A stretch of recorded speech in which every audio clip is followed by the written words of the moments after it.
Bonsoir à tous, voici l'actualité de ce dimanche 21 mars 2021. Des averses de pluie, accompagnées parfois de chutes de grêle, affecteront plusieurs wilayas du centre et de l'est du pays aujourd'hui et demain, indique l'Office national de la météorologie dans un bulletin météorologique spécial. Les wilayas de Béjaïa, Jijel, Skikda, Annaba, Al-Taref, nord de Sétif, Mila, Constantine, Guelma et Soukarlas sont placés en vigilance orange à partir de ce soir jusqu'à demain lundi à 18h. Les wilayas du centre concernés par ce BMS sont Tipaza, Alger, Dida, Médéa, Boumeldez, Tizi Ouzou et Bouila, et ceux de lundi à 6h jusqu'à 15h. Des chutes de neige sont également attendues dans le wilaya de Bouila, Tizi Ouzou, Béjaïa, Jijel, Borj Bouarerij, Sétif, Mila, Constantine, Betna, Khenchla, Bouaqi, Soukarlas également. La perturbation dans l'approvisionnement en huile de table constatée sur le marché national durant les dernières semaines est due aux commerçants détaillants qui refusent de se faire facturer leurs achats auprès des grossistes et des producteurs, a indiqué le président de la Fédération nationale de l'agroalimentaire, Khalid Belbel. Selon le responsable de l'organisation patronale affiliée à la Confédération algérienne du patronat, la raison réelle de cette perturbation est due au refus de ces commerçants d'appliquer les directives des services du ministère du Commerce, instaurant l'obligation de facturation sur toutes les transactions réalisées par tous les acteurs du marché à tous les niveaux. Ce système de facturation est considéré pénalisant par les commerçants au détail, vu que les transactions facturées sont imposables, a précisé Belbel, qui a ajouté que les détaillants estiment que leur marge bénéficiaire est négligeable s'ils achètent avec des factures les huiles dont le prix est plafonné par l'État. La reprise des cours a été reportée d'une semaine dans 22 établissements scolaires de la wilaya de Béjaïa suite au séisme qui a frappé la région dans la nuit de mercredi à jeudi dernier, ayant occasionné des dégâts sur de nombreuses bâtisses. Prévue initialement pour ce dimanche, la reprise des cours a été décalée au 28 mars prochain au niveau de 22 établissements scolaires des 3 paliers, indique la radio Soumam. Cette décision a été prise après le diagnostic établi par les services du CTC suite aux dégâts occasionnés par le séisme.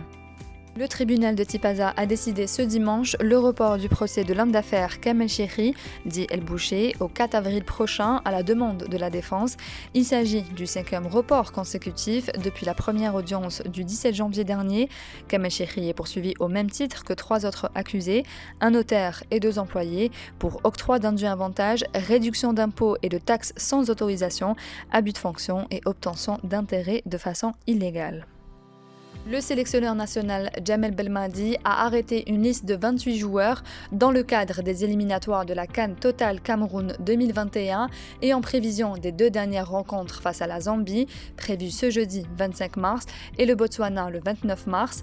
Dans sa liste rendue, Belmadi a fait dans la continuité, même s'il y aura certains qui vont s'interroger sur l'absence de Delors, Brahimi, Halaimia et Zerkan, qui étaient là en novembre dernier contre le Zimbabwe.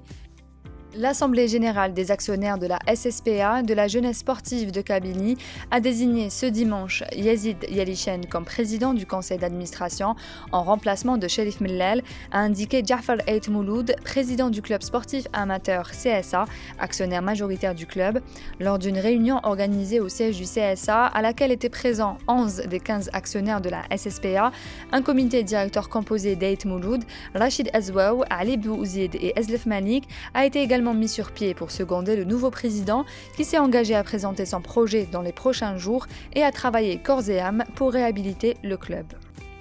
L'écrivaine et grande militante féministe égyptienne Nawal El-Saadawi a tiré sa révérence ce dimanche à l'âge de 90 ans après un long combat contre la maladie. Née le 27 octobre 1931 au Caire, Nawal El-Saadawi était médecin, psychiatre, conférencière, écrivaine et féministe, fervente défenseur des droits de l'homme en général et des droits des femmes en particulier.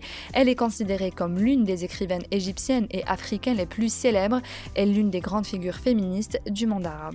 نساء في القرية والمدينة بيفرحوا لما زوجهم يموت. شو السبب؟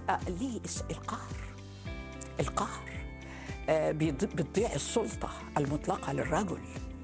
يعني في تناقض بتعيشه المرأة إنها تريد أن تتزوج، بتدفع إلى الزواج دفعا، لأن الزواج إذا لم تتزوج يقولوا عليها عانس وبارد وما. C'est la fin de ce journal, merci de l'avoir suivi, on se retrouve demain à la même heure sur notre page Facebook.